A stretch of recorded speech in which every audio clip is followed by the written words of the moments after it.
use the Premier Rewards Gold Card from American Express, the rewards points can keep on multiplying. Buy 3 with triple points on airfare. Buy 2 with double points on gas and groceries. And a single point for pretty much every other dollar you spend on the card. Then, start choosing from over 1 million rewards to redeem all those points. Apply today and the annual fee for the first year is all on us. Call 1-800-AXP-GOLD or visit axpgold.com. The annual fee for the card is $175. See terms, conditions, and restrictions at axpgold.com. You are listening to the Critical Mass Radio Show, Orange County's business talk show, focused on exploring topics of interest to CEOs who are leading middle market companies. With your host, Richard Franzi. And welcome to this edition of Critical Mass Radio Show and Podcast. I am your host, Richard Franzi, and this is podcast episode number 1264, and it's our 1577th interview. We've been on the air since March of 2009. We're the longest-running business podcast in Orange County, California.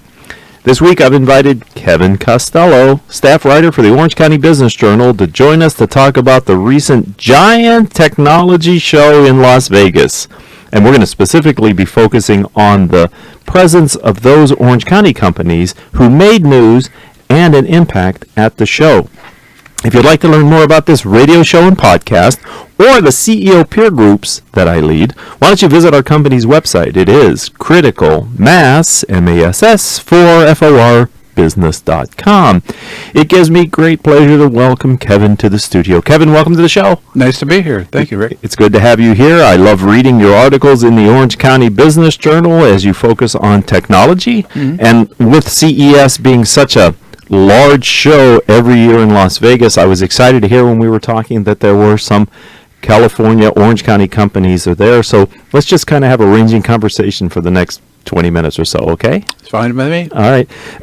So I know you had a chance to speak with John Chen of BlackBerry while you were at the show, and I'm wondering, did you gather anything from your conversation as it relates to Cylance? And maybe you could help people to understand the relationship between Cylance and BlackBerry, and then the nature of the conversation you had with John.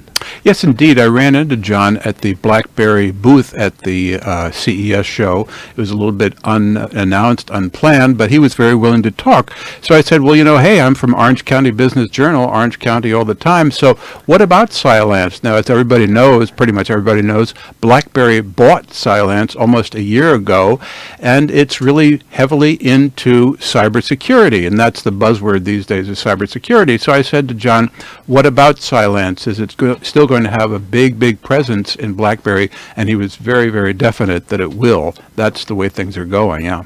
Okay, and what is John's role in BlackBerry? Aha, John is the CEO. Sorry about that. I should have mentioned that before. That's He's okay. the big boss. The company is based in Ontario, Canada. And, it's very big. It's coming back from the old days of the little BlackBerry handheld unit.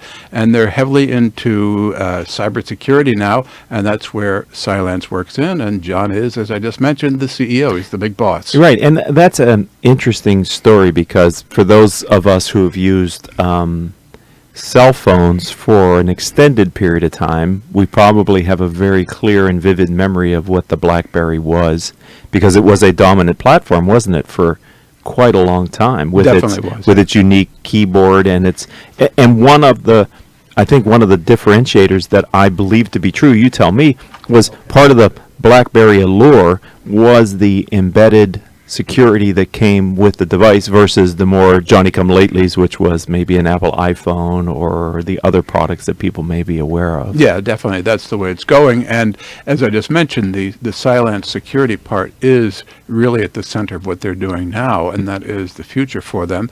And as I said, the CEO, John Chen, said, well, yeah, Cylance is right there with us and very important part of the entire company. Well, that's good news for those of us in Orange County who like to see our Orange County companies thrive and grow, even if they're a part of a major acquisition by a major brand, even if the brand's not here in Orange County. That's right. Okay. But there is a great big BlackBerry building right here in Irvine that you can pass by, a beautiful glass building that really shines in the sunset. It's absolutely gorgeous. So sometime when you're on the highway, drive by it sometime. It's really pretty. Is that the Cylance building? Or is that a different building then? Well, they sort of renamed it.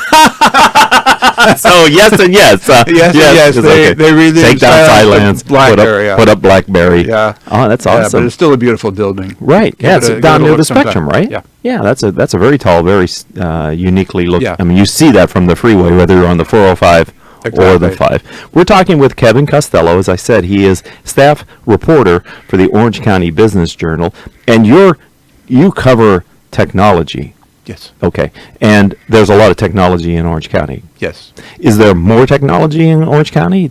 Are you seeing an increasing trend of business in Orange County? We're going to get to a couple questions about that in a moment. I'm just wondering, as you cover it, is the beat getting busier? The beat is always busier, and in fact, I'm always discovering new companies here. That's the fun part about the job, is that you always find a new company around the corner that you can talk to and work up. Now, as far as whether it's growing, that's sort of a big debate.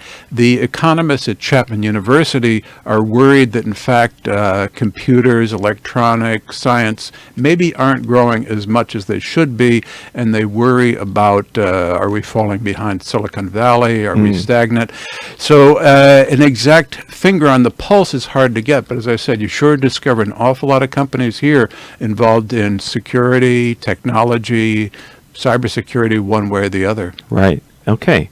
Well, I know you also spoke about someone with the IOXT Alliance. That's correct. And I first of all, I need you to maybe shed some light on this organization. What does that acronym stand for, and why is it kind of relevant to Orange County technology?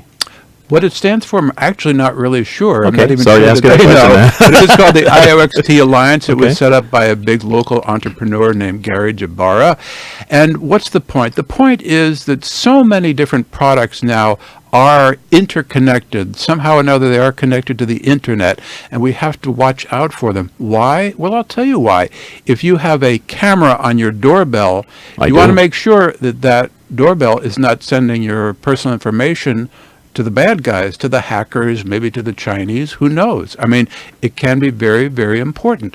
Another thing is your television set. You don't want to turn on your TV and have your interconnected TV send your data to criminals, your data to hackers, anything like that. So this company, IOXT Alliance, is designing industry standards so that everybody conforms to the same standards pretty much, so that there is security in those everyday products that you buy and use. Very important. Right, and so it sounds like that's another alliance focused on security for the Internet of Things kind of idea. And you're right, there are so many smart devices that we're populating our life with that we think of as kind of a productivity personal tool, but it's actually a two-way communication device, isn't it? Two-way communications, and even if you look at it one way, sort of spying and espionage. Do you really want to sit in your living room, turning on your big screen TV, and then have somebody watching what you do, stealing information? Of course No. not. Because that's our privacy of our own home, right? And recently, a month or so ago, I recall seeing several news stories about somebody's internet cameras that were being hacked, and there was communication between the hacker and the people in the home, which is very disconcerting, isn't it? Yeah. You don't expect that. And No. And you really have to regard privacy. And I think people really don't appreciate privacy until they've lost privacy. Right. You know, Right. And then who do they blame when they lose their privacy? the guy who built the doorbell with the camera in it. Right. And then who does the company blame? Right? Who knows? Yeah, suppliers, everybody. Yeah. Right. Or I have seen, and I don't remember the instance specifically, but where the response from the company was, well, people didn't change their password regular enough or didn't have a strong enough password. So even in our own home, we need a certain level of IT sophistication just to enable these devices so that we have some level of security. Correct. Definitely correct. And no one, maybe we don't take that seriously enough until we see enough of these intrusions into our environment. So this IOXT Alliance is looking to standardize Standardize the products, the security in the products. They call it the Internet of Secure Things. They really want secure things so that people don't have their identity stolen, their privacy stolen, spying on them. That's the kind of thing they're after. Well, that's a noble goal for the organization, because you would have hoped maybe that would have been done before the proliferation of the devices, but it sounds like the horse had left the barn, and now we're trying to put some now they're trying to catch up. It. And as somebody pointed out too, they're focusing on the products that exist, but don't forget there'll be 100 more products tomorrow. Right. And how do you standardize the security for them? Right. It's difficult. Right. Yes. And we're talking with Keven Costelloe, staff reporter for the Orange County Business Journal, who covers technology. So let's talk about a company that maybe people recognize the name relative to being a consumer name, but we're actually talking about their commercial avionics business, and that's Panasonic Avionics. I know they had a space at CES, and they were showing their latest in-flight entertainment. What were they featuring in their booth? Well, it's quite interesting. Of course, Panasonic Avionics, it's a fancy name, but it really means in-flight entertainment, and they do a lot of that. So what they acknowledge is that TV and movies are still at the top of the list for in-flight entertainment, but they're trying to attract other interests. So there are three things that they're looking at and developing and introducing. One is wellness. They want to make sure that when you're on your next flight to Australia and you're sitting there for 12 hours, that you get some exercise, keep the heart beating correctly and all that. So the wellness is a big thing right now.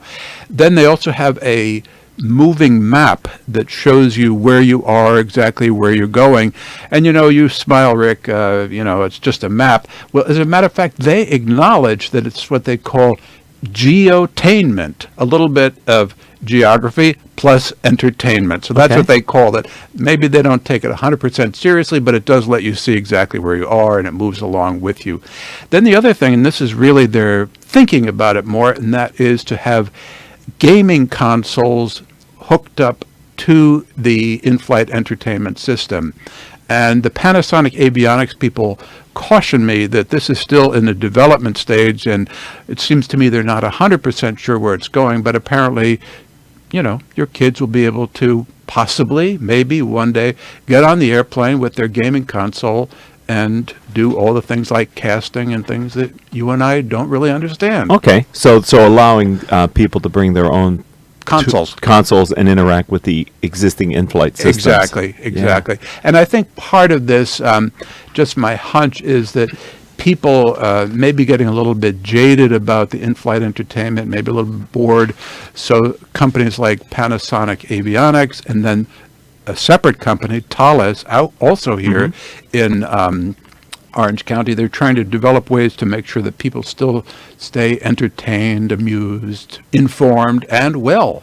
It's interesting because when I travel, and I don't travel all that often anymore, just maybe for some speaking engagements and things outside of Orange County, when I'm on a plane that has no in-flight entertainment systems, that's a very different experience than one that has an in-seat dedicated screen that I can control. That's a very different flight for me, somewhat less productive, to be very honest, because if I don't have all that distraction, I tend to do things like I used to do them, which is either read a book, do some work on my computer, you know what I'm saying? But once it's there, it's sort of like, wow, look at all these movies I haven't seen. And use it. Let's use it. Entertain yourself. Right? Right. So we are getting used to that, but I can see how now our expectations are different. Getting higher. And the whole idea of Wi-Fi, the personalization, moving from a standard movie that everybody had to watch that started at a certain time, and you're going to watch this whether you wanted to or not, and if you might have seen it before, to being able to choose to see whatever movies in the catalog at your individual seat was a great improvement. The ability maybe then to use that platform to do more things via Wi-Fi and get out into your own world and be sort of connected even while you're up in the air is also an attractive option. So the ever-increasing technology is impacting, and I imagine those are major systems that that airline manufacturers commit to, that once they're installed, there's a certain amount of difficulty in upgrading them if you have to change the hardware, I would think. Yeah, I mean, it's all quite expensive, and it takes a long, long time to develop and put into place. But it's in a way, it's a little bit interesting thing. The further technology goes along, the further it has to keep on moving forward and forward and forward, right? Isn't that a unique aspect of the industry that you're covering? It's sort of builds on itself. Yeah. And creates its own rate of change. And momentum. Right, momentum. Yeah. Yes, keeps you curious, doesn't it, Keven Costelloe? Sure does. All right. Did you gain any insights about companies that are not in Southern California, specifically Orange County, who may be or are considering relocating? Because you had mentioned how there are other markets with technology like the Silicon Valley, but any sense for that companies might be moving here? Well, let's take one example. There's a company called Razer that makes keyboards and mouse units and other things for gamers. Now, they have closed down their San Francisco office, and they'll be consolidating everything here in Irvine. So that's a really good example. Razer, it's quite well known, as a matter of fact, very well known in the gaming world. And they told me specifically that one of the reasons, or maybe the main reason for consolidating in Irvine, is that they'll be near Blizzard. Wow. That's an important thing. And then I've talked to other gaming people who say, in fact, that Orange County, the whole area around Orange County, heading a little bit towards San Diego, is a gaming hub. And they're really looking forward to that. You know, gaming is a big, big deal these days. Yes. And it all makes sense when you hear it out of your mouth, but before you said it, I wasn't really thinking that would be such a draw. But yeah, why not be close to the one of the major players in the industry if you can? Yeah. That makes perfect sense. Okay, so I understand you met with Frank Ng of Allied Esports Entertainment. First of all, what is Allied Esports Entertainment, and what did you learn from Frank? Well, he has two things going. One is the World Poker Tour, but what he's really building up is the esports. Now, this is a kind of computer gaming, often with professional players, with teams. And the big thing about Frank's company is that he has a huge arena in Las Vegas, where, of course, the show was, and people compete there almost like professional regular sports teams, and they win prizes and they make a lot of money. And he even showed me they have a special Hall of Heroes or Tunnel of Heroes where the people walk through with special lighting on their way to these sports events. It's a really big deal. And Frank is really, really bullish about this. He says, you know, the video gaming, the esports are coming along, and they're going to overtake other types of entertainment, including movies and music. Wow. Yeah. That's a bold prediction. Yes. Okay. Well, ladies and gentlemen, you heard it here. I don't know first, but you certainly heard it here on Critical Mass Radio Show and Podcast, right? That's right. And you heard it out of the mouth of Keven Costelloe. So I'm interested in hearing more about firm Konka, Konka. Who are they, and what is their role in Orange County? They're a very, very big Chinese television maker. And unfortunately or not, I guess you could say that they're just not that well known in the United States. Right. And now they're making a big, big push. And let's start with the CES show that you mentioned before. They had a really spectacular booth with some incredible LED screens, all the latest in the technology, bright colors like you couldn't believe. And they have set up shop in Irvine over by Spectrum. And they're just going to build up, and make a run for it, build up the Konka brand, mostly selling televisions, but some other appliances as well. And they're just a big company, and they're making a big push. Is Orange County their U.S. North American HQ? Is that what Yes, they're it doing? will be the North American headquarters. Okay, so that's significant. So they'll run everything out of here. And they have such big plans that I said, well, how big will you be? And they're not even really sure. Certainly 200 people is at least one goal that they have. Wow. They have quite a small number right now, but they really want to build up. And they see that this Konka brand that's established its roots in Irvine really could go somewhere. Well, I'm going to have to keep my eyes open for the Konka brand. Just what we need. Another competitor in that space to give us more value for less money. That's correct. All right, well, bully. I understand Epson was at the show, and Epson's a recognized name. Any news about them? Yeah, two pieces of news. They've introduced a new projector, a laser-operated projector for displaying TV shows and movies on your screen at home. Really very, very important stuff. It's well priced for the average homeowner for the domestic market. So they introduced that at the show. And then also, you know, we were talking about tech companies moving into Orange County. Well, they're going to be moving their North American headquarters from Long Beach into Orange County this summer. So that's a big development on that front, too. Come on down. The water's fine, right? Talking with Keven Costelloe, staff writer for the Orange County Business Journal. A couple more questions in the time that we have, if you don't mind. I know we have quite a few tech companies, as we said, here in Orange County. One who won a Best of CES 2020 award. Can you tell us a little bit about Syntiant and their CEO, Kurt Busch? Yes, indeed. That's a very fascinating company. They're developing these low battery-powered off-on voice command things. And you have to look back a little bit. They point out to me that in the old days, you had the mouse, you have touchscreen now, but voice will be the big deal of the future. Right. So these are voice-operated commands that Kurt Busch and his team are developing. They have quite a bit of success. They're already shipping their voice processors out to customers now. They had what's called a certification for the Alexa wake word for Amazon. It's a big, big deal that they got last summer. So this is a really important area. And I said, well, can you bring it home to the average person to know exactly what you're talking about? And he said, well, let's take Grandma.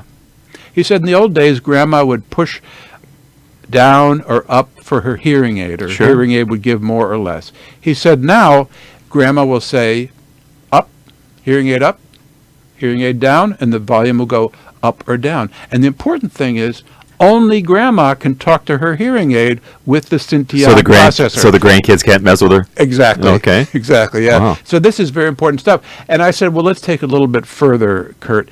Eventually, will you be able to start your car just saying car on? He said, eventually that could happen, yeah. Wow. Yeah.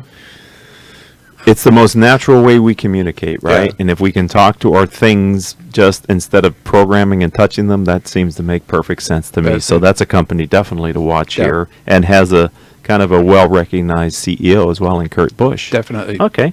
So final question for you here, Keven, on the Critical Mass Radio Show and podcast. From the time that you spent there, do you have any main takeaway from covering the event and the presence of so many, we just touched on some of them, tech companies that are headquartered in Orange County? Yeah, the Orange County companies really are holding their own. As I mentioned, as we were just talking about now, there's so many products that they displayed, that they talked about, and very positive impression that they made in the show. Now, it's important to remember, too, that it was a lot more than Orange County. In fact, as a matter of fact, there are 182,000 participants there, and that's a lot, even for Las Vegas.